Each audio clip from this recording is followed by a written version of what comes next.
Good evening. Welcome, welcome, welcome. My name is Graie Hagans. I am the Chief Vision Officer here at Bend the Arc, and I'm very blessed to be able to be in the company of all the folks who are joining us wherever you are joining us right now. So if you are on the West Coast, the Midwest, the East Coast, or joining us from the far reaches of what is surely not a flat Earth, welcome to our time this evening. I'm excited to be able to host a conversation this evening with some great speakers who have been doing some vital and critical work out in the field. But before we get to that, we want to talk a little bit about the moment that we're in and share some of the work that we have been holding and invite you into it. So I can't ask for your consent, but I'm going to take that because you're here. That's all right with you. So thank you. So I want to share about kind of this moment that we're in. And we've been talking for a while about pulling this call together, as an organization dedicated to how do we fight anti-Semitism through our messaging work, through community organizing, through advocacy and policy work, but certainly through deep relationship building across movement and in solidarity with the many, many other communities who are currently and constantly under threat by a rising right. And we started having this conversation about who we wanted to be in conversation with, both at the intersection of having this moment of this gift of a book that we'll get a chance to talk about, Safety Through Solidarity, written by our colleagues Ben Lorber and Shane Burley, but also in so much of the other happenings of the last couple of weeks, particularly seeing electeds targeting Haitians and Haitian Americans in Ohio through tired old conspiratorial tropes that seek to target the fears of a changing community by scapegoating some in the community for all the troubles and the fears that folks are holding. And other electeds targeting Muslim and Arab American leaders and communities in the name of protecting American Jews. All of this feeding the machinery of division and fear that impacts so many of us. And before we get a chance to hear from our speakers tonight, I also want to name that this week, the FBI released their hate crimes data.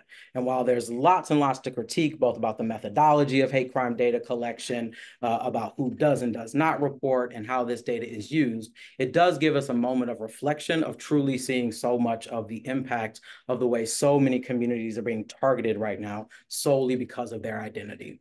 And so while we've heard lots and lots vitally about the ways in which anti-Semitic incidents have certainly been on the increase across the country, it's also critical for us to name that we've seen an increase in not just anti-Jewish hate crimes, but also anti-Muslim hate crimes, anti-Arab hate crimes, anti-Sikh hate crimes, anti-Asian hate crimes, anti-trans hate crimes, anti-Black hate crimes, anti-Latinx hate crimes, anti-immigrant hate crimes, anti-queer hate crimes, anti-women hate crimes, anti-et cetera, et cetera. We're seeing the way many, many of our communities are consistently and constantly being targeted. And we know that this issue has been hate crimes have been on the rise steadily. And this is, I believe, the highest number of reported hate crimes in a year since the FBI started to track this data in 1991. And so for many folks, I'm a little bit older than born in the 90s. For many of us, though, our lifetimes have seen a pretty steady uptick in these kinds of expressions of hate-motivated and hate-biased crimes and targeting of other communities. And we've continued to see the way in which we've seen political movements, popular movements, and certainly the media continue to utilize these things in order to grow their bases, grow their funding, and ultimately grow their power. But that is exactly why folks like us gather together and host spaces like this, to be in conversation, to be in community, and to continue to build relationship and figure out how do we continue to reach for one another, especially as things continue to get thicker and thicker.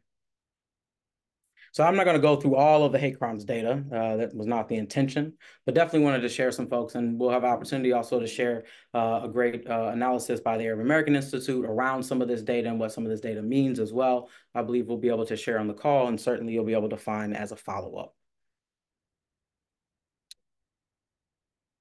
So as many of our folks are targeted, we firmly believe that the kind of solution to this, the way that we are to respond, is to continue to fight towards building a true multiracial democracy that guarantees us true community safety. And I'm gonna keep that word true in my head. Thank you, Rochelle LaForest. You'll get a chance to hear from Rochelle shortly and why, the things she says will become such blessed earworms for you shortly, right? When we're talking about multiracial democracy and community safety, that there's an investment that it actually must first and foremost always be centered in us and who we are and who we hope to be. in a way that actually meets us at the furthest of our edges and makes space for us to be in deep community and continue to reach for one another in the inevitable moments when we need to. And we know that as an American Jewish community, we have a vital role to play in this, whether it's because of some folks in our community's history and experience of being targeted around their Jewish identity, or folks who joined other movements, the civil rights movement and other movements in American history, towards actually bringing about the promise of democracy to be much closer than ever it was intended to be, a country that is actually in the service of the people. And we know that our community has played a vital role in that from the very beginning. And even though there's been bumps and even though there's been things that have made that challenging, which we'll hear from some folks as well, who will be able to talk about what are the challenges and opportunities of solidarity, we know that it is actually a central practice that we continue to come back to, whether it is because of a communal expression of the values of Tikkun Olam, or because of a deep held belief in democracy and the possibility, or if it's because fascists aren't going to rule our lives. That we are a community with many, many desires, needs, and visions of what the future can look like, but we are all dedicated towards the movement forward of being safer together through solidarity. And so a part of that work that we are doing, of course, here at Bend the Arc continues to be some work around how do we manifest and build towards that multiracial democracy that we not only desire, but we certainly deserve. And some of that work is we are running a series of GOTV shifts. A core part of democracy, although it is not the entirety of democracy, of course, is civic participation and finding ourselves in the way that we are able to actually influence and impact the systems that guide our lives and give so much structure, the good, the bad, the ugly. And so we're actually working with partner and chapter networks across the country right now to staff up about 2,000 volunteer shifts to talk to voters all across the country, making sure voters know how to access voting this year, making sure that folks know where they should be voting, not talking to folks about who to vote for, but just making sure that folks are able to actually truly access those things. We want to invite folks to also, join with us in those. We have a set of shifts that folks can sign up for that I believe should be dropped in the chat shortly. I kind of wish I had one of those things where it goes like this and it just pops up magically underneath of me. So just pretend that here is a shift if you want to find out more, but also if you want to sign up to join us for our Get Out the Vote work to make sure that across the country know how to vote, are able to access the vote. We know that voting overall is so much more critical, and there's so many barriers being put into place right now for so many communities and so much disincentivization around voting right now that we want to make sure that folks actually are able to access those things. We'll be, of course, working with movement partners in some of these locations on a longer term basis to continue to build and do year-round organizing work in critical key states like Wisconsin and Arizona. So just to say that our work does not stop in November, our work does not stop once all the ballots are counted, but this is a part of our ongoing work around how we continue to build the kind of relationships and communities that we actually want to live in. Secondly, we know that, of course, this work takes resources. And while, of course, our attention and our capacities are vital and critical resources, and every phone call, every text, and every door knock makes a critical difference, we also know that every dollar donated is also what makes all of those things possible. So I also want to invite folks, if you are able and willing as well, to please also share some of those resources as well, knowing that every dollar makes a difference in all election years, but in particularly in this year. The more that we are able to show up, the more that we are able to show out. And so again, thank you. And I believe the links should be below. Don't worry, we'll share all that information again, and definitely at the end of the call, we'll give you a whole wrap up with those links and some other opportunities as well, in addition to some opportunities from our speakers. Now, I'm looking forward to shortly being able to pause my own speaking, because when I say I am genuinely excited for the conversation we're going to have this evening, I'm genuinely excited to hear from these folks. I was saying earlier in preparation that my biggest concern was once we get into it, it's going to be hard to say, hold on, you are definitely sharing some deep wisdom right here, but I got to pause you because we only got so much time. We want to make sure that folks are able to get to all the other events and all the other care that they need to turn to. But to turn to our program for this evening, we're going to take a moment. I want to introduce very quickly our speakers for this evening. Ben Lorber and Shane Burley, of course, are the co-authors of this text, Safety Through Solidarity, a radical guide to fighting anti-Semitism. Welcome. We'll also be joined this evening in conversation with Maya Berry, the Executive Director of the Arab American Institute, as well as Rochelle LaForest, the Chief Campaigns Officer over here at Bend the Arc. Good evening, good evening. Welcome, welcome. Wonderful to see you all here. And we're gonna also there will be a chance to have some questions and answers at the end as well. So folks should have a Q&A function on the toolbar on the bottom of your screen if you want to share back questions. But we already have some prepared questions, of course, to get into this evening. So is that all right if we get started? Sweet. I can see y'all, so I'm gonna ask y'all for a visual affirmation. Thank y'all so much. As I mentioned, there's so much that's happening. We started this conversation about having a conversation, of course, well before the events of the last few weeks, knowing, of course, that whether it's understanding, that anti-Semitism is a part of this machinery of division of fear, or so many of the ways that there is kind of a particularly a right-wing plan to really kind of focus on the fears and the things that we believe kind of divide us, and kind of how do we show up and continue to respond together in solidarity. And while I never love to be in these moments in which the kind of analysis and the theory is right and playing out, I do deeply value the opportunity to call partners and friends in close to say, we're in this moment, let's share out what it is that we're learning, so that hopefully we may all be better about this, right? And in that spirit, particularly, Ben and Shane, y'all have been running around all over the country. I'm pretty sure in real life and on the computer and in so many different capacities, doing research and talking to folks and learning so much about what solidarity is looking like, particularly from a Jewish perspective and with folks in the Jewish progressive and leftist movement space. And I'd love to actually get started if with the two of you. And I'm curious about what prompted you all to write this book and to start in this question, what does safety through solidarity look like, especially for American Jews right now? Yeah, thanks, Graie. It's an honor to be here with Ben the Ark and with Arab American Institute and with everyone here. Yeah, so Shane and I are both journalists and researchers who cover the far right, and we both have over a decade of experience in progressive social movements, right?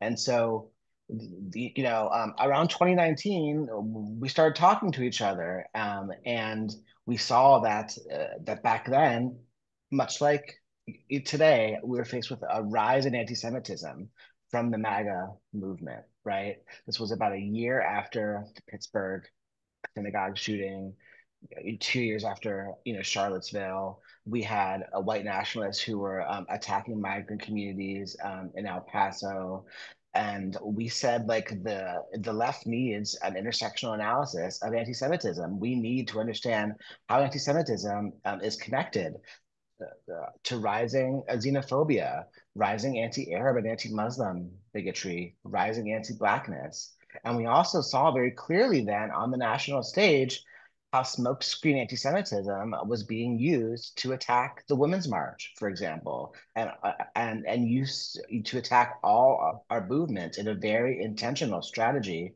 by the MAGA movement. So that's when we started, right? Around 2019, 2020. And fast forward a few years, these conditions are all still with us, right? During the last few years, the right has continued to escalate attacks on trans communities, on abortion access, on migrants, on Arab Americans, on Palestinian Americans. The right has continued to pursue disastrous foreign policy, right, in the Middle East. And the right has continued to escalate anti-Semitism and conspiracy theories, right? Just in the last 2 weeks, we had Trump say that American Jews are going to be to blame if he loses, right?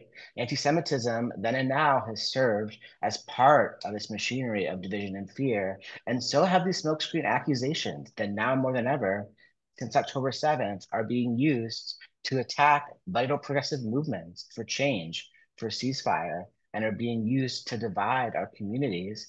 And at the same time, we in the progressive camp often still don't have a great understanding sometimes of what anti-Semitism is and how it fits into the machinery of division and fear. So all these conditions, in one sense, haven't changed. In one sense, have changed a lot. We're at a very a crucial tipping point, right? With Project 2025 is taking the MAGA movement's attacks on multiracial democracy to the next level, and the threats are very dire. And we need to as a community, see like what we can do so the right does not use anti-Semitism and smokescreen anti-Semitism to divide us, to attack our movement, and to fuel its machinery of authoritarianism against all of us. So that's kind of what led us to write the book, and it came out at an opportune moment, I think. Yeah, Shane, I wonder what you think about all this.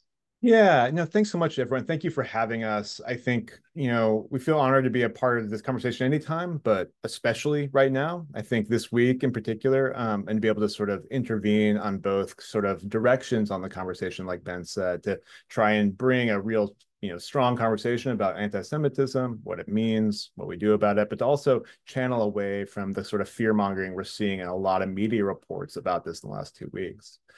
Ben and I started talking, one about the fact that we had been in the world of researching the far right for a long time, and we had seen the importance that anti-Semitism had had in motivating this big rightward surge.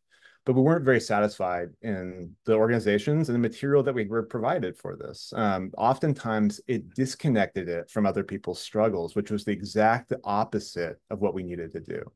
And so when we silo anti-Semitism away from other forms of oppression, we give up our ability to do anything about it. Instead, we can only mitigate it, maybe get more police, maybe a new piece of legislation that limits speech we find threatening, something like that. But we don't actually go at the fundamental core roots anymore. And so we wanted to bring it back. And so the term safety through solidarity, not our invention. It's been on the Jewish left and the left more broadly for years, but it's the idea of walking away from nationalism or excessive policing or draconian laws as the solution for anti-Semitism, and instead bringing it back to the community. The people that threaten Jewish communities, they usually don't just threaten Jewish communities, right? And so we talked to people throughout the book that decided, okay, how are we going to build relationships with our neighbors? So, for example, Congregation of Beth Israel in Charlottesville built relationships with historically Black churches because there was many, many assaults from white nationalists in the year before Unite the Right, that August in 2017.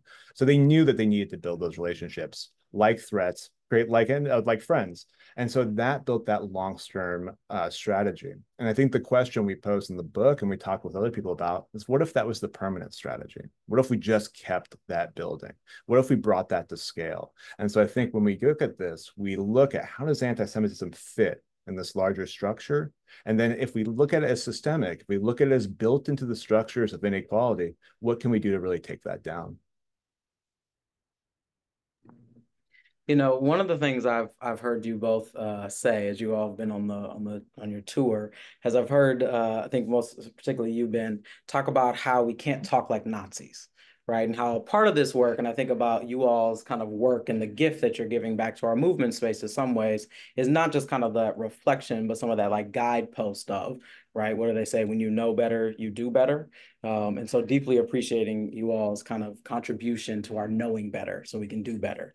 And also appreciating Shane, yes, thinking about like, how do we actually solve for anti-Semitism? How do we both meet it and take it seriously as we take anti-Black racism, as seriously as we take xenophobia, et cetera, et cetera? How do we actually meet it on those terms, though, in a way that both kind of, as we would say in some of our anti-Semitism work, both how do we talk about anti-Semitism like we actually believe we can dismantle it, but how do we also dismantle anti-Semitism without dismantling democracy, right? And certainly, how do we do it without kind of reinvesting in those old gun guards, gates, and all the other kind of things that are built for us that actually kind of separate us, right?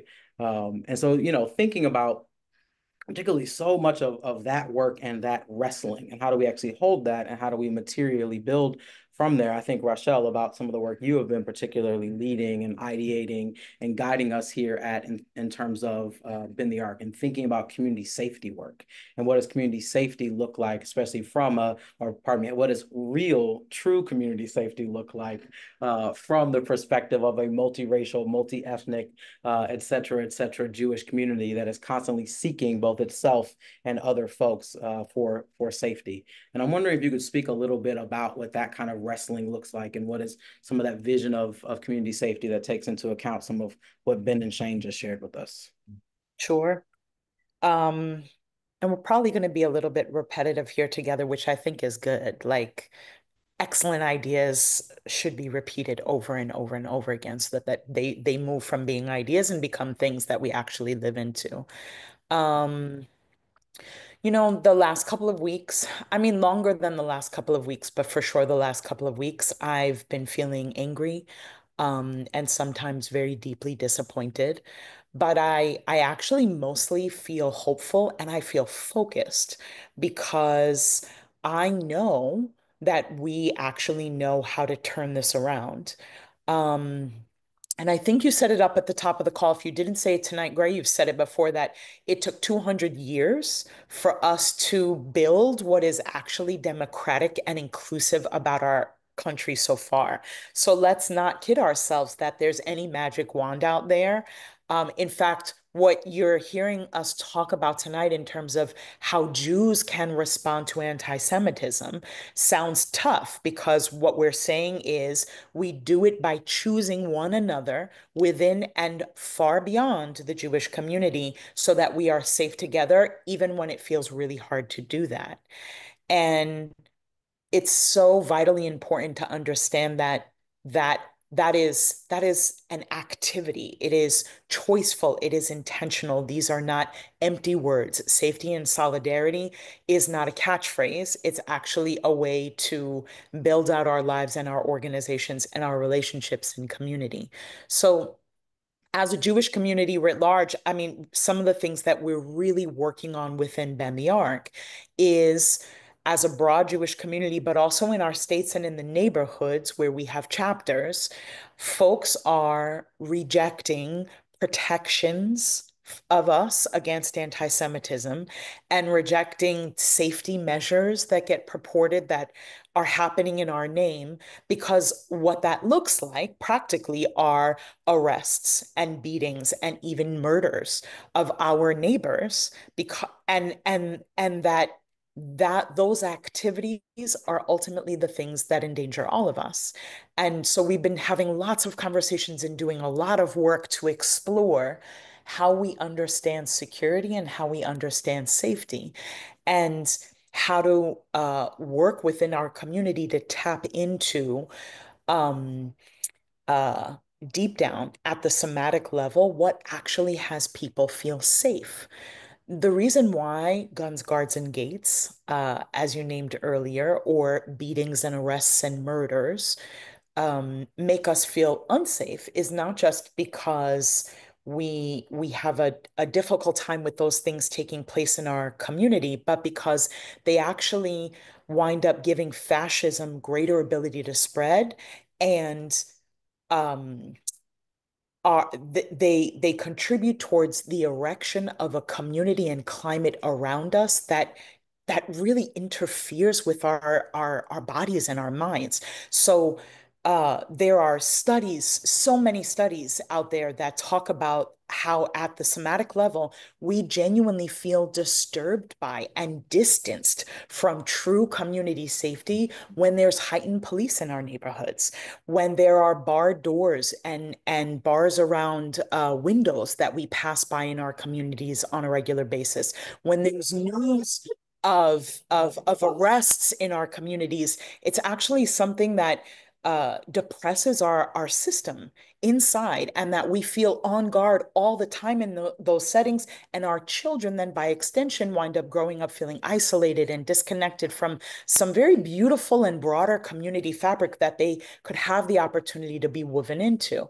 And so there's a lot that we're doing, both in the social media sphere and with our member bases, to tap into what are the very things that actually make you feel safe in your community. And so much of that comes back to what you hear talked about a lot in small towns or small neighborhoods, that I know my neighbors, I know the parents of my children's friends, that I know the business owners, I know elected officials of all walks of life, and that I'm clear that those intimate, deep relationships help us as a community make investments into our public health, as opposed to what are honestly very small, reactionary and honestly lazy steps that we typically take and purport as solutions to put more cops on the streets, put more guns on the streets, more guns in our homes, put more guards and gates up in our synagogues or places of worship. That actually those connections, because you don't see those same things in very tight-knit communities, those connections and the insistence that there be an investment into the public health of the community are what turns things around and actually keeps communities safe. And by public health, I don't just mean hospitals, right? I mean the infrastructure of a community. So some of what our work looks like is tackling policy and legislation at the federal and state level that look at income equality, investments in schools, moving or repurposing money that go into the carceral state, the carceral system, and actually put it into community health, mental wellness, um, infrastructure that really when we are able to make use of it together in our communities is actually what we know and has been proven to keep us safe time and time again. I would love to talk a little bit more about our burgeoning community safety campaign, but I know that we all have a window of time. I promise we definitely will have a window of time to talk about that. But actually, I wanna pick up on some of what you were naming, both about kind of relationships and also just general health of communities, right? How do we actually kind of invest in the things that keep us healthy, kind of more holistically speaking, and away from the things that continue to kind of drive wedges in us? And I think one of the ways in which we see a lot of kind of wedge driving or a lot of the machinery of division and fear kicking on oftentimes tends to be kind of targeting folks, especially around identity. And kind of particularly in our kind of political context, oftentimes, it's a few years ago, it was kind of Jewish community and Black community. That hasn't gone away, right? But that was kind of a narrative framework, a very dominant narrative framework of tension and how do we do those things. And we've been in a place of another one of these like kind of narrative frameworks of tension around identity as well, particularly right now, kind of around Jewish American identity and Arab American, Muslim American, Palestinian American identity as well. And I'm very glad to have you here with us, Maya, speaking, because I think there's so much you can share with us, both from your kind of seat of expertise through the Arab American Institute, but also kind of your seat of expertise in your body and your experience, particularly around the ways in which we continue to see, and especially right now in this kind of current context, so much heightened and false tensions around kind of those dynamics of identity and the ways in which those have kind of been targeted, particularly for Arab American, Muslim American, and Palestinian American folks right now in relationship to Jewish Americans and anti-Semitism. I very much would love to, I hope I asked a question that makes some sense because I'm just like, my things. Well, first of all, yes, that was a great question. Second of all, I'm really honored to be here with all of you. Bend the Arc is an institution that I come to for guidance. It's an institution that I have learned from. The people there have been incredible supporters of my community, but others, and in many real meaningful ways, have really taught us a lot in the work that we do together. So we get to be in all kinds of spaces together. I just wanted to kind of start with naming that and showing deep appreciation. And that certainly includes you, Ben, and Shane both as well. Really grateful for your work. So I would start by saying, I'm just going to reject the frame, right? Part of what I think is super important is that we use our language carefully and we think about what it is that we're saying, right? Anti-Semitism is on a really basic level, the hatred or bias towards Jews for being Jewish. It's not hard to reject that. It's not complicated. There's nothing I think challenging to understand why that is wrong and must be condemned and rejected for the very reasons my colleagues have already noted, all of you, right? We're in this together in a very real and meaningful way. And the not just rhetorical, but actual joint liberation means that we're all safe, and we're not going to be safe if one of the communities continues to be targeted with hatred. So if you reject the frame, I refuse to believe as an Arab American. Actually, before I say this, let me say this. So that's what I understand anti-Semitism to be. I think we're going to talk a little bit about the weaponization of anti-Semitism, where we get into the space of sort of conflating the very real problem of anti-Semitism with criticism of Israel or the political ideology of Zionism. Those are different things. But on its most basic level, anti-Semitism is a problem, and the American Jewish community is not the source of my oppression. So it is very easy to understand why we have seen the increase in white supremacy in this country, and how it continues to really be animated and led by its hatred of the Jewish community, and the importance for us to work against that. So not only do I say, just on behalf of sort of our own work as a civil rights advocacy organization, but I can tell you Arab Americans share that perspective. When we did our polling in October, immediately after October 7th, we asked our folks, and we do real polling. I want to be clear, it's not a survey of membership. It's an actual poll, and we've been polling Arab Americans since the mid-90s. Were you concerned about an increase in anti-Arab bigotry? And 78% said that they were, because they had already began to see the sort of tension that was developing. And when we asked them if they were concerned about anti-Semitism and an increase in anti-Semitism, 67% said they were. These are not binaries, right? Like there's an important community that comes together on these issues. The other thing I would point out is when I say that it's not the source of the oppression for my community, last week we had, Ben mentioned this, we had the top candidate for one of the parties seeking the presidency suggest, and I quote, "Jewish people would have a lot to do with a loss," at an event that was purportedly about anti-Semitism. When a sitting senator was asked on a show about that comment, on a major cable network, the interviewer had to tell him 3 times, "I keep talking to you about the American Jewish community, and you keep talking about a foreign country, Israel." And his answer to that statement was, again, I quote, "He is the most pro-Israel president we've ever had." That was the attempt to kind of talk about anti-Semitism being led with that.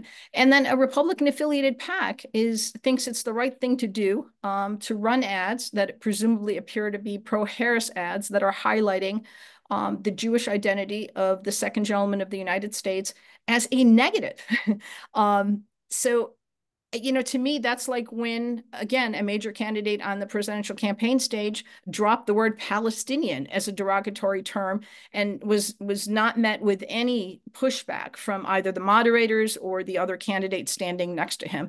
So I think the point I would make in all this is we're familiar with the playbook, and it targets all our communities, and we wholly reject it together. I'd actually, and thank you for naming that. Especially like, how do we actually kind of reject the frame, especially knowing the playbook, right? As I mentioned kind of at the top of the conversation, many of us, we've been in this work for long enough that we've kind of, either gone from being in the theory of it to trying to, rebuild the history and trying to convince folks that we've seen these things before. And now we've been in so much of the years of being in it and it being, very, very real. And so when we think about some of the challenges to kind of solidarity, I think particularly what was named, Ben, you named it kind of earlier in the conversation as smokescreen anti-Semitism. And Maya, you brought it up a little bit as well in your comments around thinking about the ways in which we see anti-Semitism particularly used in kind of American politics in this kind of way. When we talk about smokescreen anti-Semitism, of course, we're particularly talking about a strategy, a kind of bait and switch strategy that actually kind of allows some folks to use anti-Semitism as a way to move a different kind of political agenda while also claiming to solve the problem. And so it's one of these kind of strategies where you say, look, there's an anti-Semitism happening. I have a solution. I'm going to fly in and keep the folks safe, even if I've been the one kind of, behind the scenes moving these things or doing these kind of things to create an opportunity to build power, to build public profile, to look like a hero in many kinds of ways. An important thing to name about smokescreen anti-Semitism is it doesn't necessarily mean that the initial instance of anti-Semitism is not an instance of anti-Semitism, right? These are not kind of wholesale made up instances or occurrences. It's really about the ways in which those things are leveraged for a particular set of political priorities and political gains. And more often than not, the strategy, particularly as especially Maya and Ben, you both alluded to, especially tends to kind of turn its attention to a set of actors to blame, whether it is the radical left or the radical Black liberation people or whatever it may be. We've seen different iterations of this over the last few years of kind of the naming of a political boogeyman to both stoke that kind of fear and then create opportunity for solution. And we know those solutions far more so than not kind of live in the dynamics of guns, guards, gates, nationalisms, all the other things that y'all have named. But I'm wondering and curious about other things, that folks are seeing around this kind of framework of smokescreen anti-Semitism and the ways in which it is making it harder for us to actually choose each other in solidarity. Where are the places you all in conversation or in your research or in, kind of our work across the board, have we seen the places where it is particularly tricky and sticky for us right now? Yeah, I mean, I can kick this conversation off. It's been, this is not a new conversation, and it's one that we talked about through the writing of the book. Ben and I both have had a lot of these conversations, had a lot of these incidents, whether or not it's around Israel-Palestine and kind of pro-Palestinian organizing in the U.S., or even around things like Occupy Wall Street or sort of ostensible criticisms of capitalism, where accusations of anti-Semitism are leveled. Either there was a small incident, a real incident, or one that just totally feels manufactured or feels kind of alien to the folks that were actually involved. And then people are then forced to respond. And I think the way this ends up breaking down is that you are, for one, you're dealing with an accusation rather than the project you came there to do. And that takes a lot of effort, a lot of time, that completely redirects people's resources. It instills fear. There's uncertainty. Someone from an outside claiming to be an expert is now telling you you're unsafe, telling you that your partners aren't there for you. It presents sort of infractions as these inviolable things that can't be repaired. One of the problems with the common narratives we hear about anti-Semitism is that it always means, when you hear a comment, maybe you saw a bad sign, maybe someone had a bad idea, made a mistake. That assumption is that that's the tip of the iceberg. You're going to have to stop this right now, because what you have underneath that is going to be really violent and very, very threatening. And that misunderstands how bigotry actually works in most contexts. And it basically says that your ability to rectify that and build those relationships, heal, confront things, challenge them, have transformative justice, that's all impossible. And so instead, it ends up breaking down those lines anytime this issue ends up being raised. The other side, it also makes people somewhat jaded. They don't actually want to respond to issues of anti-Semitism for having to deal with this sort of media infrastructure that's then going to be used against their social movement. They'd rather just avoid it. Say, hey, maybe that's disingenuous from the start. Maybe it's not something we have to deal with. And so you end up, I think, sort of starting where you began. You don't have a plan to deal with this. It isn't actually going to be confronted. You end up separating these conversations out entirely, and then you never actually walk into the future that you want, which is having a collaborative approach to dealing with this issue alongside others.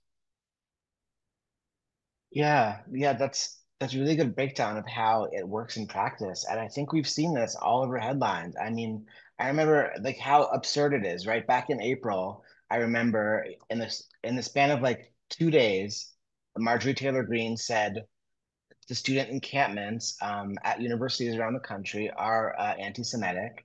And then she said the very next day, the student encampments are funded by George Soros, right? So we see people like Marjorie Taylor Greene, right, who's the main politician backing QAnon, who rode to power on a wave of anti-Semitic conspiracy theories. We see her using anti-Semitism, right? These George Soros conspiracies and the smokescreen accusations to divide progressives and to redirect the conversation, right? We are much more threatened by one of the two candidates for president and one of the most powerful nationalist leaders in the world, saying that he's going to blame American Jews if he loses. We're so much more threatened by that than we are, by undergraduates on a college campus, regardless of whether in many cases those undergraduates are protesting for a just cause, right? And I think that's one real danger of smokescreen accusations for our American Jewish communities is it misidentifies where the main threat is, and it gets us confused over where to find our allies, right? We are safer in a multiracial, democracy with a separation of church and state. We are safer in well-resourced and thriving communities. We are safer in a country that is like racially just, that is free from economic inequality. All these things are what we can build together if we choose to find safety and solidarity. But the right and the MAGA movement and frankly, some institutional leaders in our own Jewish community are collaborating, right, with this Christian nationalist, vision that's not going to make our community any safer here in the U.S. And I think the danger of enlisting appeals to Jewish safety in a campaign that's going to shred free speech rights, that's going to shred academic freedom, right? The danger is it's making our community less safe, and it's making our Arab American friends less safe, our Palestinian American friends less safe. It's making our progressive movements under attack, right? And so I think it's really important to interrupt these smokescreen accusations. And a key way to do it is for progressives to advance our own vision of fighting anti-Semitism through placing it in connection with other struggles, through seeing our common cause, and through building, our horizontal movements of solidarity, which isn't always, easy, and we'll talk about that. But that's really the only way forward for lasting safety for Jews and for all people in this country. I would come in on that point real quick. The point Ben is making about the targeting of individual communities with this idea that it's in defense of the Jewish American community, I think is a real challenge, and one we do have to, as we talk about what are those, it's ones we have to address. But the other thing I would add is that, look, we have seen, I've said this repeatedly, we have seen a major increase in hate crimes in this country since the 2016 presidential election. It has been year after year after year. 2023 was yet another record-breaking year. So it was the third record-breaking year in a row.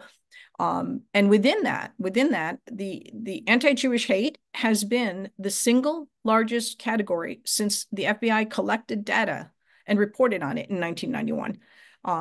And we saw a staggering increase of 63% from 2022 to 2023. So there is a real problem with anti-Semitism in this country. Nazis marching around telling you is not enough. We have the data to back it up. There's a real problem. So one of the other things I worry about, honestly, is, and I've even seen this from thoughtful people, where if you just walk around and you have, particularly from policymakers, suggesting that our mere existence as sort of either Arab Americans or Palestinian Americans or progressive Jewish students who want to advocate for Palestinian human rights, or Black students who are doing the same, or Asians, if all of that is anti-Semitic, there are people who are going to then say, well, wait, then, if everything is anti-Semitic, then nothing is anti-Semitic, at the same time that we're seeing this huge surge. So I think it's just critical to put it in that context as well.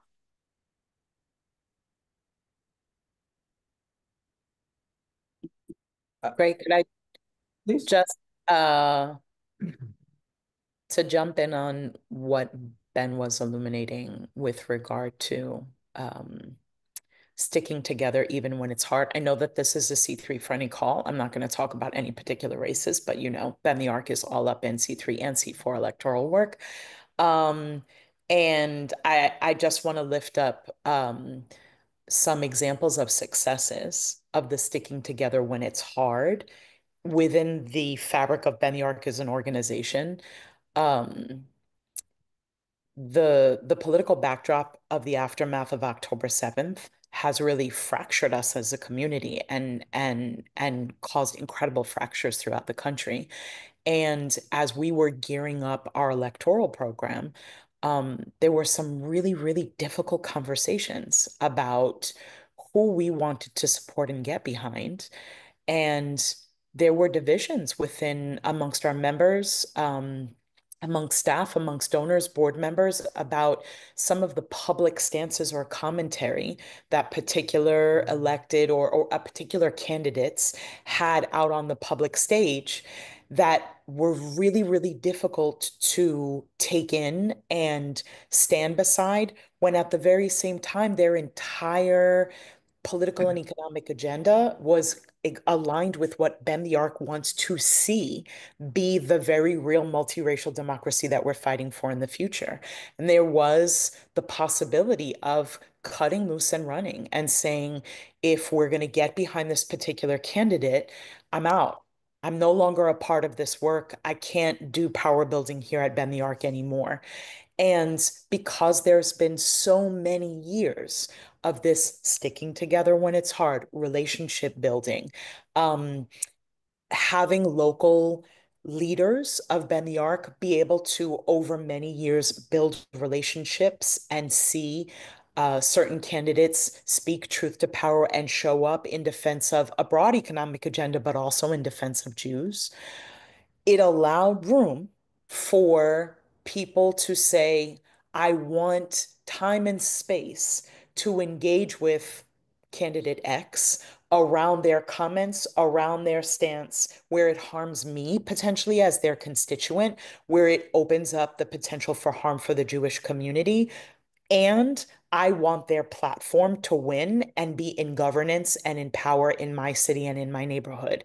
And so while I feel challenged, I'm not walking away from this, and I'm actually going to show up and put my voice and my power behind this body of work. And it looked different. I don't mean to like sugarcoat it and say, and then everybody showed up. Some folks didn't go knock on doors because they didn't want to go ahead and talk about a specific candidate very openly, but maybe they did some text banking, or they did some postcarding, they wrote some postcards, or they invited that person into an anti-Semitism training, within the fabric of the organization, within Ben the Arc. And the most important thing is they didn't walk away from the work of their chapter. They didn't walk away from the place and space where they've been developing as leaders and building power as part of Ben the Arc as an organization, because they have their sights set on something longer term and know that these differences are fueled by conspiracy theories by design. They know that this is designed to divide us and make us weaker. And so many of them refuse to allow that to be successful.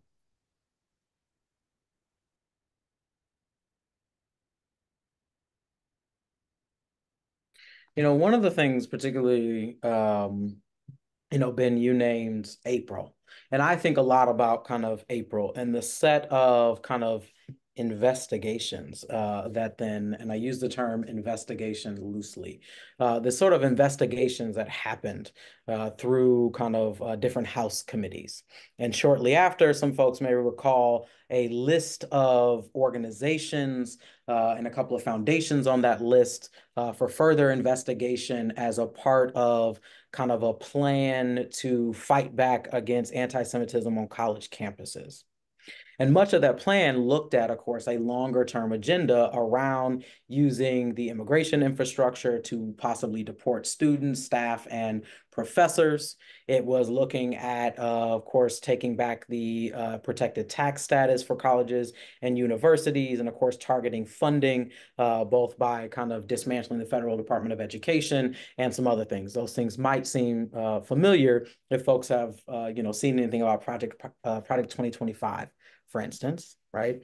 And these things were explicitly done kind of in the name of protecting American Jewish folks. And today, I believe, today or yesterday, the House Ways and Means Committee also released a whole list of organizations that they are asking the IRS to, like, formally, through their investigative power, to actually start to meddle with their, like, protected tax status. So that also means agree or disagree with the work of, like, specific organizations or the strategies and tactics. We're also watching in real time kind of the dismantlement of organizations that are built for advocacy and community support and community safety, right? We're starting to watch some of the preemptive kind of dismantlement and targeting of some of these things as we're sitting here also talking about envisioning for the what that might look like. And I find, certainly for me, sometimes, in addition to the energy of, like, how do we make sure we're not talking like Nazis, I'm gonna keep that frame because I there's something about it I love, about the challenge, actually, for those of us in progressive spaces and leftist spaces, and however you might kind of self-describe yourself politically in the spaces you're in, that it is incumbent on us to figure out how do we not actually kind of feed that machinery? How do we not accidentally use the narrative frames and take the bait and actually continue to build towards the world that they are pulling us towards? And I think some of that for me always is also that central agitation of Nazis and MAGA movement and fascists and authoritarians and TERFs and et cetera. They don't actually get to have a monopoly on the vision of the future. And I think sometimes, again, those of us who have been in movement work for a long time, I'm sure we could have a whole other session about kind of our collective failures around vision and visioning and making space for it and thinking about where's the world we want to build and all of those kind of things and how we dream of that. But I also want to hold that we actually have an opportunity right now to be in that place of thinking and visioning about if we were to push back the movement towards authoritarianism and fascism in the United States, if we were to successfully build against the machinery of division and fear that seeks to target our identities, seeks to target our ways of being, seeks to target any and everything that actually creates some daylight between us, that actually exploits our differences as opposed to holding people are different, it's okay, this is not a project of making everybody the same. I feel like I need to say that right now for some reason, right? But actually, if we were to do those things, if the world that we dream about, if the world that we organize towards, if the world that we question for, if the world that we pray for, we study for, we all the things that we do with our capacities, if that were to be possible, what would that actually look like? What would that actually feel like? What would be the world for our communities in which we were no longer having to figure out how do we define anti-Semitism? How do we define the places of division? How do we figure out how to flank each other's backs? And does everybody have each other's cell phone numbers? So when some ignorant thing happens, we can quickly coordinate and do all the things. But on the world on the other side of that, I'm curious what that actually looks like.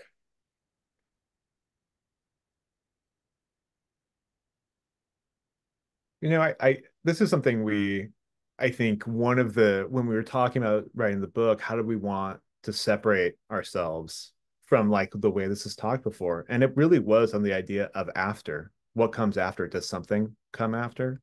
We've had a lot of conversations, a lot of events, and occasionally there's some folks that, kind of push back and, say, like, well, I want an easy program. Like, tell me what we're going to do. And I would, kind of say some version of, I think you're confused. You thought I was here to give you something easy, but I came here to give you something really hard, which is actually going after the structures of society and rebuilding them. One of the assumptions about a lot of this anti-Semitism policy is that you really can't fundamentally do something about it. You maybe mitigate it. You can, put up bigger walls. Maybe you can add some length to people's senses, but you really can't get rid of it.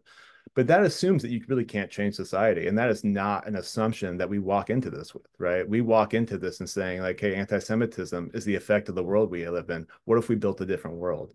What are the structures of that? If anti-Semitic conspiracy theories, authoritarian nationalism, populism, if it comes from people being dislocated, from income inequality, people feeling alienated from communities, basically cast out, what would it mean to bring them in? What would it mean to then rectify those things? Would they have a different voice then? Would they express themselves in different ways? What if we had mental health services, if we had access to jobs, care, education, all of the things that lead to that kind of dislocation? If we went after that, then we're actually going somewhere with this. And one of the problems about, for example, attacking the tag status of progressive movement is basically going exactly after the elements of society that will win those things, right? The actual things that could remake society, that is what's being attacked in our names. And so I think right now it's really incumbent on us to stand up and say, like, hey, there actually is a different way. 40 years of attacking progressive movements has not made Jews any safer. Like we were just talking about, rising hate crime rates. We're seeing astounding rates, for example, the return of open neo-Nazi gangs. This has not actually worked. What if we actually started talking about what does it make to have stronger communities? What does it mean to integrate social movements together, build coalitions, actually know your neighbors? I mean, these are the measures that aren't being taken. They seem so obvious when we talk about them like this, but I think with the structures that we have now, this is a really radical idea.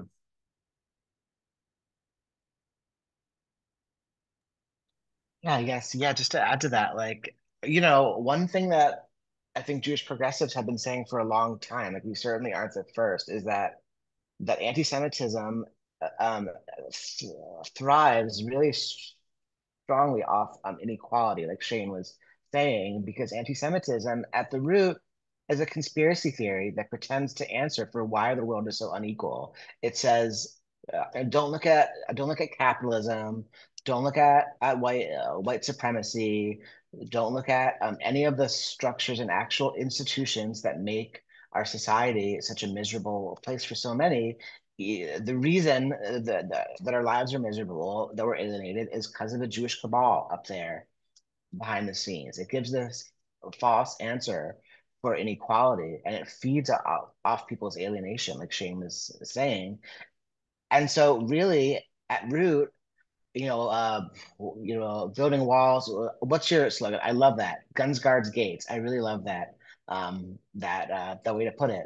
Guns, guards, gates aren't gonna end that. Really, at root, the way to uproot anti-Semitism is to end inequality, to build a world where people aren't alienated like that, to build a world where there isn't astounding, unprecedented wealth inequality, to build a world where folks aren't getting thrown out of their homes if they can't pay rent on time, to build a world without mass incarceration, a world without pervasive anti-Arab bigotry, like where the FBI is knocking on the doors of Arab American communities, to get at the root causes. And at that root, we see how anti-Semitism is connected at the root to every other form of oppression that we face. So it sounds radical, like Shane was saying, because it is. And there's steps we can take to get there, right? The movements that we build now are kind of like that world in miniature, right? We prefigure the world that we want to live in by building our movements for liberation, by taking care of each other, by mutual aid, by all the other ways today. But ultimately, putting forward that vision of a better world is really at the heart of Tikkun Olam. It's at the heart of Jewish religious teaching for thousands of years, and it's also at the heart of Jewish progressive movement. And so that's the vision that we need, and that's the vision that groups like Bend the Arc and so many others have been advancing for a long time. I'm going to jump in and say, first of all, I love a question that pushes us to dream and be visionary. Um, I think winning, continuing a track record that or a path that we've been on for the last 200 years, again, as you said earlier, um, could mean a strengthened genuine multiracial democracy, right? Where the very practices of democracy, things like elections, not that I'm a huge fan of our process, right? But things like elections are not under constant threat, and under constant churn unless we collectively want that to happen. Um, what are we talking about throughout the country today?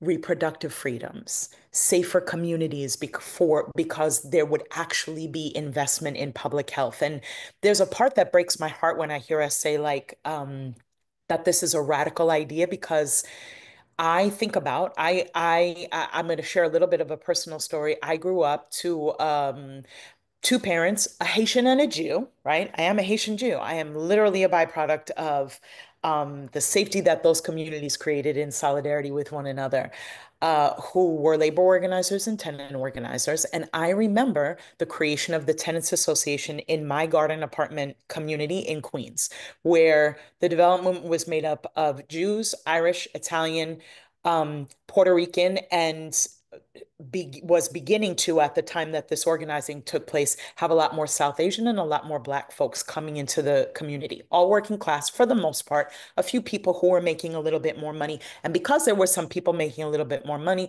the development started to talk about privatization. And there was all this fear and worry about folks losing their homes. Like, people were really, really struggling. And the brilliance of the association was to pull together big open meetings and conversations to help identify the common connectors and common threats. I think sometimes our answer to guns, guards, and gates is like communication, commonality, and connections. But they were pulling together these big meetings, and in the beginning, people were very skittish of each other. They looked around, they didn't know each other, but they were weekly, and they were encouraging all of the tenants to come. And over time, they became potlucks, and then people started bringing their grandparents and their kids. And what the organizers did was encourage storytelling, right? So that they could hear from each other how much they actually had in common, not just what was happening with their landlord, but who they lived with in their apartment, how much they were working to keep up with the rent, how they felt like they didn't know where they might go if they were evicted. And everyone had that story. So it didn't matter what your heritage was, what your culture was, what your religion was. There was a threat to the public health, the public safety, the commons of this community that everyone was experiencing. And what the association leaders did is really, like, we're talking about basic organizing skills, storytelling, doing that over food, leadership development. There was a request for people to step up and take volunteer batches of work. So leadership development and relationship deepening in the community. And they eventually went on rent strike for 18 months, people paying their rent into escrow, paying dues to the association for trips up to Albany, and they won some of the most sweeping protections for public housing that existed in the city of New York. And it came from basic organizing, which are really the underpinnings of what we mean when we say safety and solidarity: storytelling, identifying the commonalities, leadership development, showing up together and being in leadership, and actually taking collective responsibility for the public health and true safety of our communities. It's a perfect example, and it is not new. It is how we had the kinds of successes in democracy that we've been able to grow over the last 200 years. We know how to do this. So let's not stop doing it now.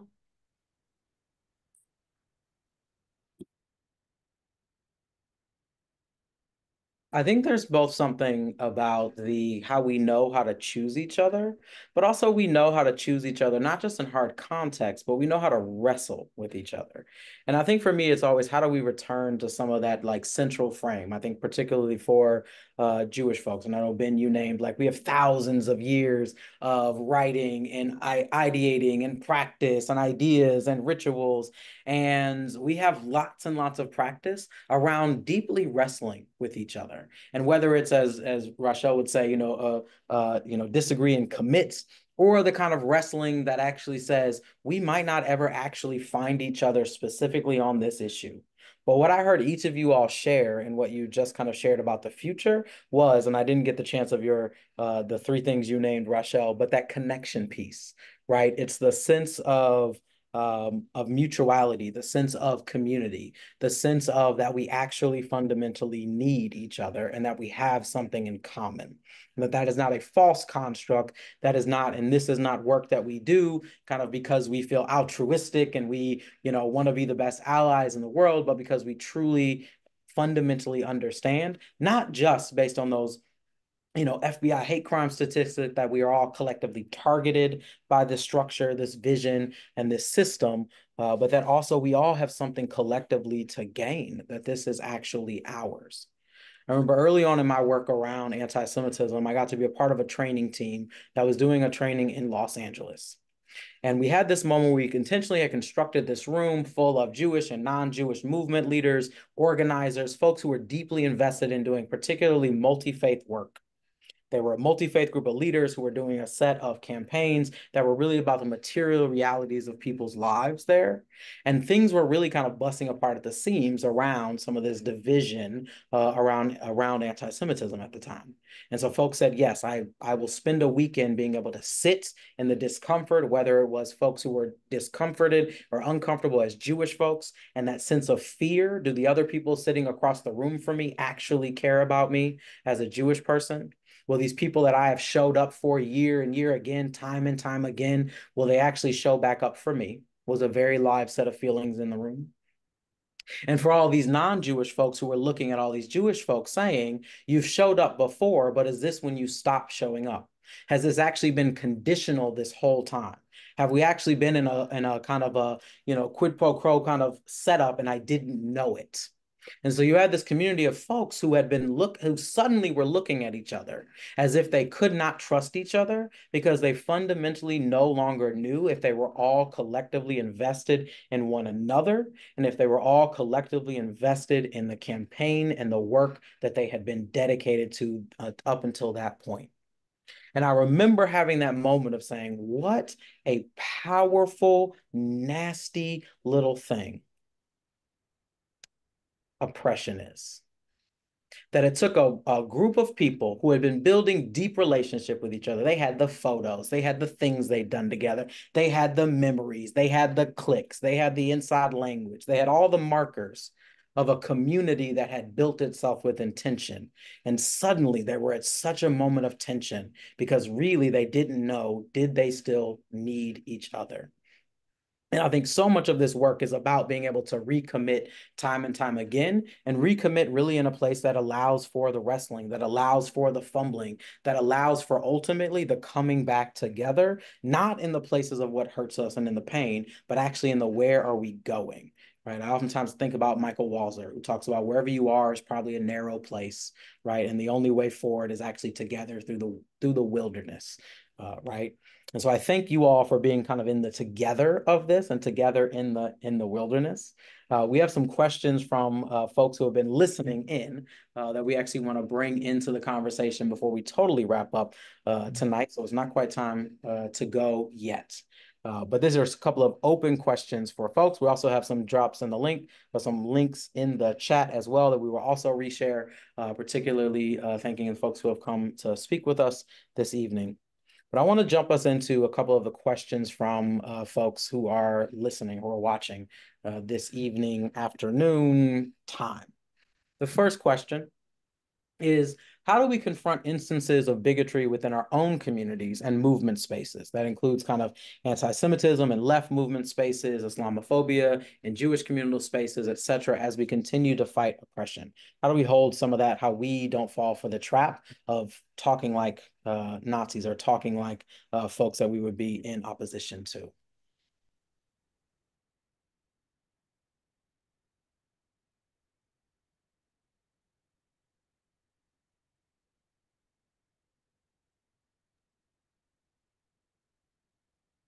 Yeah, well, I mean, I think one key thing that we learned over and over again in our conversations with folks and writing this book is, education, political education, I think, is so important, right? We all grow up simply by living in our society that is structured by so much white Christian hegemony and oppression. We all grow up with anti-Semitic narratives in our heads, and no matter what community we're part of, including in Jewish communities. We all grew up with anti-Arab, anti-Muslim bigotry, anti-Black narratives. And until we do the work of educating ourselves and trying to unlearn that stuff, it's gonna show up. So when I hear people say, oh, what do I do? There's anti-Semitism. I found no left-wing space. I go, of course there is. There's, and we Jews are far from the first to encounter oppressive ideology target against us in less spaces. And for a lot of Jews, anti-Semitism is not the first oppressive ideology that targets them that they'll encounter in a left space, right? So it's kind of building that muscle, both to demand from our accomplices that we all educate ourselves on how all forms of repression look, including anti-Semitism, and also building the muscle not to run away when it gets hard, but to stay in it together. So those are two pieces I think of a lot. Yeah, we actually have a whole chapter in the book talking about generational trauma, Jewish trauma. It's not like a specifically Jewish phenomenon. I actually think most people that come into an organizing space bring that whole history with them and bring it in their bodies. And I think that is something that's going to be present in every one of those rooms, and it's not disappearing immediately. Organizing is really joyous. It's really empowering. It helps to overcome things. It's also really triggering. It also can be really, really traumatic, re-traumatizing. It can bring new traumas into people's lives. So one thing that I think focusing on is like we have to actually know how to support people there in that space. They have to come in and trust you. Ideology ideas, those only go so far, but relationships, actual human beings being there to hold you up, that is really what matters. And so I can't promise that people are going to say not messed up stuff there. I cannot promise that's going to happen. I can't promise that a protest is going to go well. I can't promise that things are going to work out, but I can promise to do it with you. And I think being able to make that promise, being able to figure out what that actually looks like, what does it look like to have a supportive community, to have transformative justice solutions, what does all that look like? I think that's the best that we can do walking into there. And then hopefully that's we're able to carry people into that transformative moment of the organizing and rather just being stuck on that kind of re-traumatization that often happens. So I would make a couple of observations, right? The first is, so like in my community, for example, one of the things I hear often is, I can't be anti-Semitic, I'm Semitic.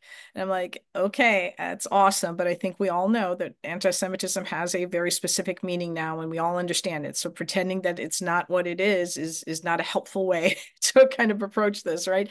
And part of it, I mean, leaning into the difficult conversation, right? I mean, genuinely, when I say that I don't see the Jewish American community as a source of my oppression, but I also have to acknowledge that there have been problems from some pretty prominent sort of legacy Jewish organizations who have decided that, for example, material support charges being brought against students for potentially supporting terrorism because of disagreements on matters of related to Israel, being weaponized that way is the war on terror being brought upon an entire community in a way that's really incredibly alarming and scary.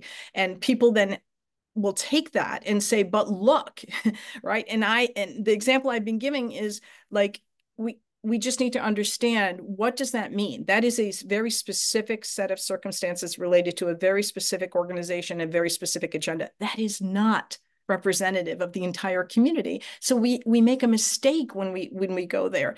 The IRS C3 status is profoundly disturbing. You're literally using government power to go after already marginalized communities. And it's not like the IRS has a limited number of organizations that can have a C3 status, right? Talk about scarcity mindset here. This is like, so ask the question, what's really in play here? What is it actually about? And I think the more that we lean into the questions to try to pull out, I mean, this is what Shane was talking about, like pull out, what are they afraid of? And it's generally not what we think it is. So how do we get them to a place where they don't see an entire community to be blamed for these very real and problematic issues?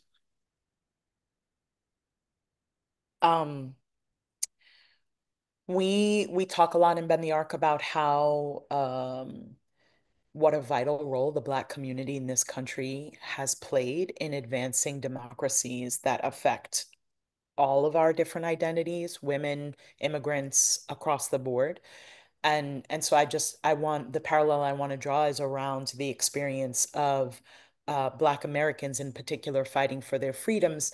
If they had walked away repeatedly from coalitions where racism was happening every single day, all the time, if they did not allow their faith in people's ability to learn more and then do better, if they hadn't allowed that faith to be what led them to come back to the table over and over and over again, our country wouldn't even look like what it does right now. So much of the democratic advances that we enjoy and have enjoyed, depending on our different walks of life, wouldn't even exist right now.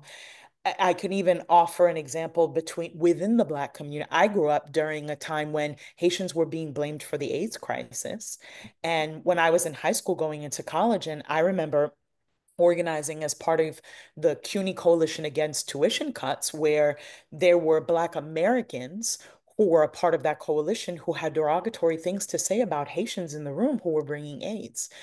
If there was not the ability to grow a relationship with each other, which is what allowed for education to actually happen, because there was respect and there was a relationship that was working to deepen trust, most of probably both of those different groups of people might have walked away from a coalition space like that. So it's not a unique thing for Jews. It's not a unique thing for any of us. It is a built-in part of what we have to tackle and what we mean by safety in solidarity. Solidarity is about sticking in it even when it's hard. And it's going to be hard for all of us no matter what. And I think there's so much in that, even like holding safety and solidarity. It's the language of verbs, right? It's not solidarity, just like safety is not a thing that will be prepackaged and handed to us. And I think there is something about how do we kind of distance ourselves from those kind of desires and notions that there's going to be a pre-made safety toolkit that's going to drop around us and take care of everything. Right? Whether that is questions about how do we keep, the places that we gather safe, whether that is in our schools, our communal gathering places, as many of us are gearing up and facing kind of the high holidays starting next week, as we're thinking about kind of our religious spaces and our communal spaces, right? There's both not a one size fit all, but there's also not a kind of magic lining that is going to take care of the things, right? And I think there's also something else I'm hearing you all say about how often you all are saying relationship. I also heard something, and particularly Maya, what you shared about it is also our work and our movement spaces and our organizations and our formations to also be thinking like curiously and strategically, right? Being able to hold and challenge our own set of assumptions, whatever they may be, and say, wait a minute, is that actually true?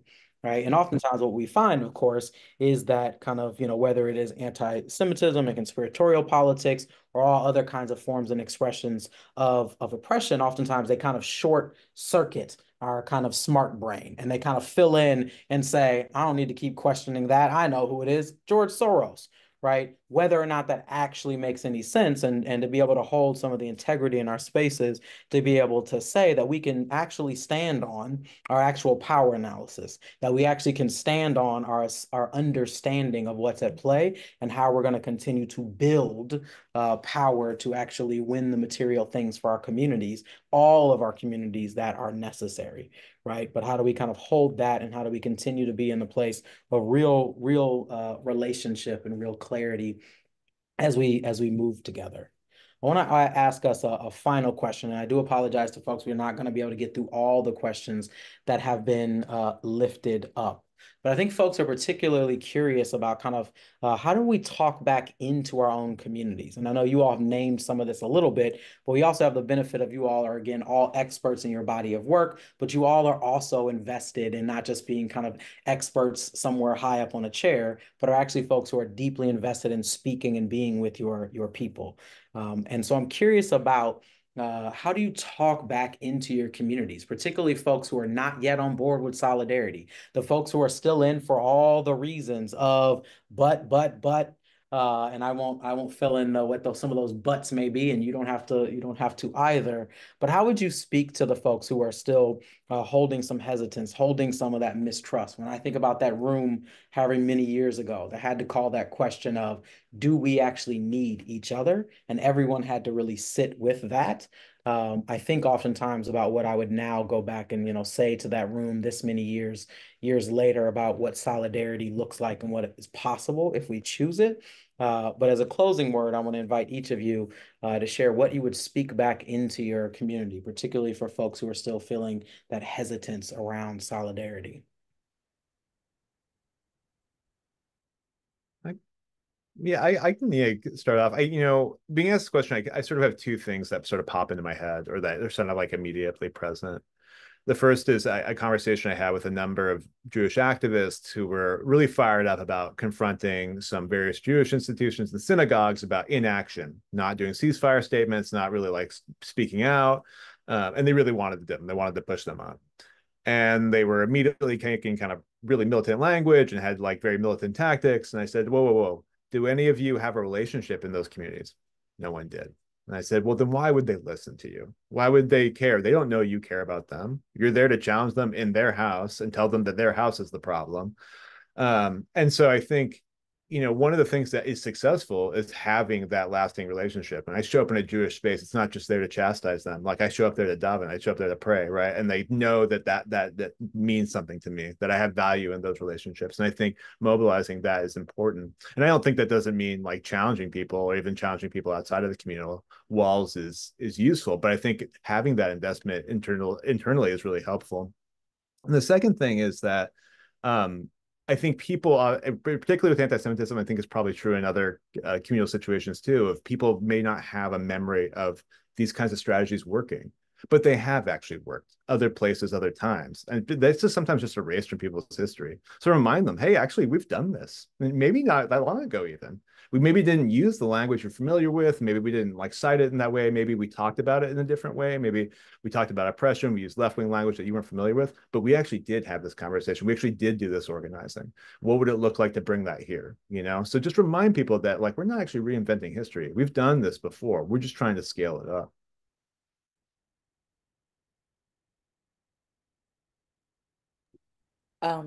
Riffing off of Shane's demonstration of we've done this before, part of what comes to me is to show, don't tell. And so to offer up examples. Some of what I've tried to do here tonight, like speaking from my own experience, I have this lived experience. This is an example for me. Look at where we've done, like you said, Shane, where we've done this before. I think even inviting people into our organizing, our community, an institution within our community in some way, in some space, where there is actually disagreement and difference, but a push to gain something together, and inviting folks from within our community to be a part of that. Maybe just as a witness, maybe just to bear witness and actually see it in action. But there's something that feels really powerful and valuable about challenging people to challenge themselves, to be exposed to witnessing it, and us showing and not just telling what the history is, what's possible. I think the understanding on the most basic level that we're literally just human beings plowing through all this together in some basic ways, and understanding the vulnerability of the community that we're talking about. Sometimes we don't get to hate crimes. We don't get to what's happening in terms of that level of hatred of another person or another community without dehumanizing first. So the importance of just understanding that, and with that comes understanding the vulnerabilities and the context. Nobody walks. I don't know your experience, Graie. You can't know mine. I'm sure as hell going to try to understand it, but I can't actually, know it completely. So I better just pause and say, what kind of day did you have before you joined us at 6 o'clock today? I don't know what your day was like. So is there a deference given to you when you and I have a conversation that maybe I don't have the full context? Is there just literally just very basic human conversations that get you to kind of a different place? And then on this sort of, that's a very personal kind of, but on a bigger level, I at least in my community, one of the conversations that I think is important is the brutal and devastating and most violent attack on the American Jewish community being a Tree of Life. Obviously, anti-Semitism, a white supremacist, but why the Tree of Life was targeted is also because they were perceived, that particular synagogue was perceived was a hatred for Hayas and the important work that it was doing welcoming immigrant communities. So kind of understanding how much all of this is really, again, I don't mean to be glib about it, interconnected in a very real way. I think it just helps people to kind of pause and say, okay, what is this about? Because my defenses are going to go up automatically if you come at me with material support, if you come at me with Title VI violations and the misuse of them, if you come at like all of those things, I'm going to have a wall come up. But pausing and kind of understanding, digging into that and how we walk away from that and understand the problems that exist and what we can do about them together, I think.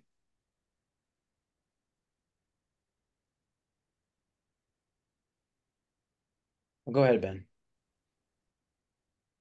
I just think where I keep landing, like Maya, like I really want to appreciate how you've, in the last 15 minutes, brought up the seriousness of the material support charges, and it just underlies for me how important and high stakes right now our work is to do internal work within the Jewish community to push back when groups like the Anti-Defamation League and leaders in our institutions go after our friends and our neighbors like that with using repressive state power.